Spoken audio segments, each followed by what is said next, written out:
Bonjour, aujourd'hui on est pour une nouvelle vidéo. Du coup aujourd'hui on va parler de 10 évolutions chez Lego Marvel et DC Comics. Du coup en premier on va parler des évolutions de chez DC Comics et en premier on va parler de la figurine de Batman. Du coup on va parler de celle de 2012 et celle de 2023. Celle de 2012 elle ressemble à ça et celle de 2023 elle ressemble à ça. Du coup on voit qu'il y a une réelle évolution au niveau de la couleur.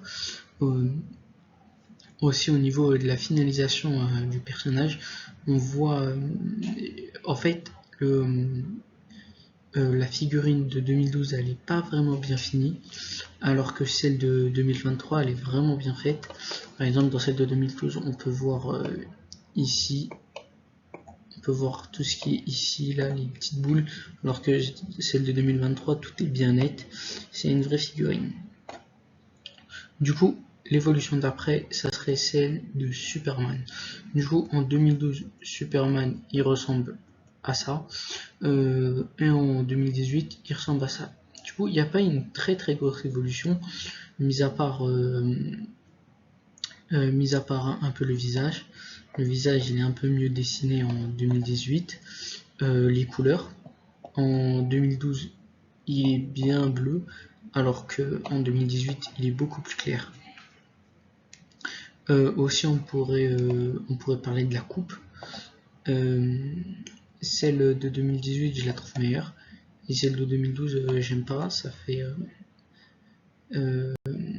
la coupe elle est trop classique. Du coup on va passer à l'évolution d'après et c'est l'évolution de Robin. Du coup Robin en 2012 il ressemble à ça, en 2020 il ressemble à ça. Du coup on voit là, pour le coup on voit vraiment qu'il y a une réelle évolution. Pour le masque, déjà le masque, le visage, la coupe de cheveux, le costume aussi, hein. Dans celui de 2012 il n'y a pas trop de dessin, celui de 2020 il est beaucoup mieux dessiné au niveau du torse. La cape aussi, celle de 2012 c'est une cape toute simple, celle de 2020 c'est une cape bien mieux dessinée.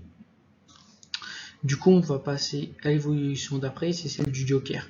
Du coup le Joker en 2006 il ressemble à ça, et en 2023 il ressemble à ça. Du coup là on peut aussi voir une réelle évolution déjà au niveau de la coupe de cheveux.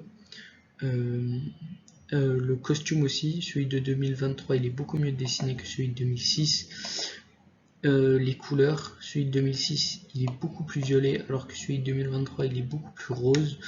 Les gants, celui de 2023 les gants sont blanches, celui de 2006 les gants sont grises.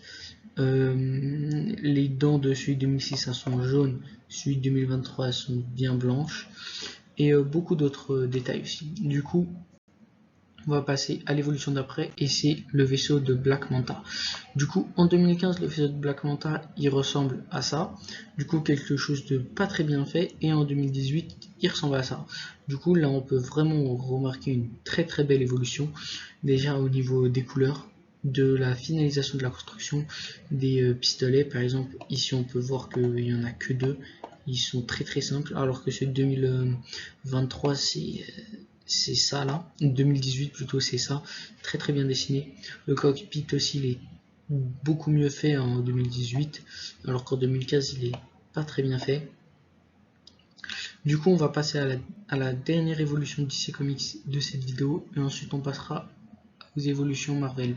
Du coup l'évolution de Double Face. Du coup en 2006 Double Face il ressemble à ça, et en 2019 Double Face il ressemble à ça. Du coup en 2006 on peut très bien remarquer que le visage de Double Face il est très mal dessiné. Aussi la transition de son costume blanc noir elle est pas très bien faite. Et voilà. Et celle de 2019, le visage il est beaucoup mieux dessiné, on voit vraiment que c'est Double Face. Et le costume aussi j'adore, il est très bien fait. Les jambes, des jambes classiques, et voilà.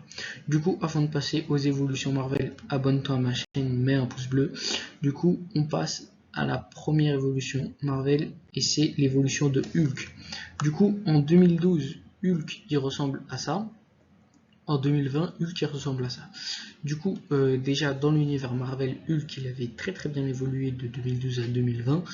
Et chez Lego aussi, déjà en 2012 on peut très bien remarquer le visage en colère de Hulk, alors qu'en 2020 il est beaucoup plus, on va dire, serein, parce que dans ça on le sait, ça on l'apprend, que Hulk il devient, et maintenant il arrive à se contrôler. Après, au niveau des couleurs, Hulk en 2012 il est beaucoup plus clair, alors qu'en 2020 il a avec sa bonne couleur du film. Le short de Hulk, ici il est beige, ici il est violet comme dans les films. Et voilà. Du coup, on va passer au set d'après, à la figurine d'après, ça serait l'évolution de Spider-Man de Tobey Maguire. Du coup, celui de 2002, il ressemble à ça. Et celui de 2023, dans le set l'attaque finale de Spider-Man, je crois que le set s'appelle comme ça, il ressemble à ça. Du coup, là, on peut aussi vraiment remarquer une très belle évolution. Ici, on voit que déjà les abdos en fond, ils sont mieux dessinés. Tout est bien fait, le logo il est très bien fait.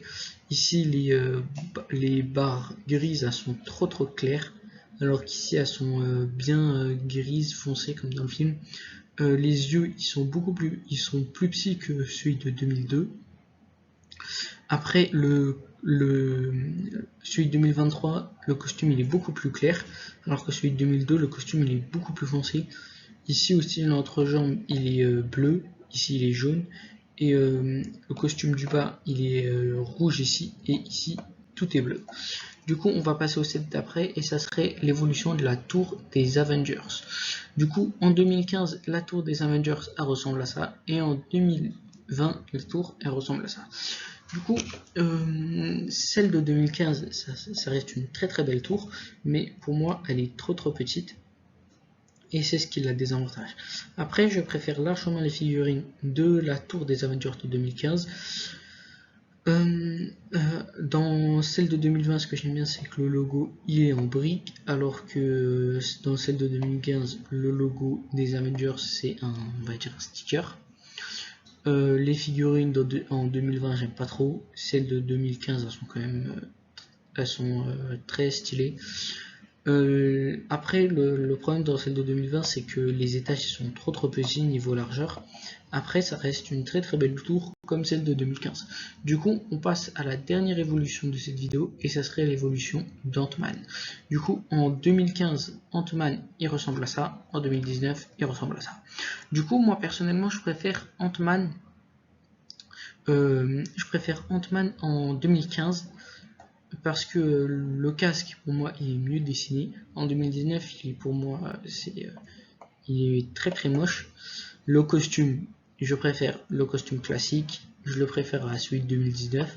Celui d'Endgame j'aime pas trop, mais ça reste un très beau costume. Mais pour moi ce qui désavantage beaucoup celui de 2019 c'est le casque, je déteste. Il est vraiment horrible visuellement comparé à celui de 2015. Il est vraiment bien dessiné, on peut vraiment bien remarquer le casque d'Ant-Man. Du coup c'est déjà la fin de cette vidéo, merci d'avoir regardé la vidéo, abonne-toi à ma chaîne, ciao.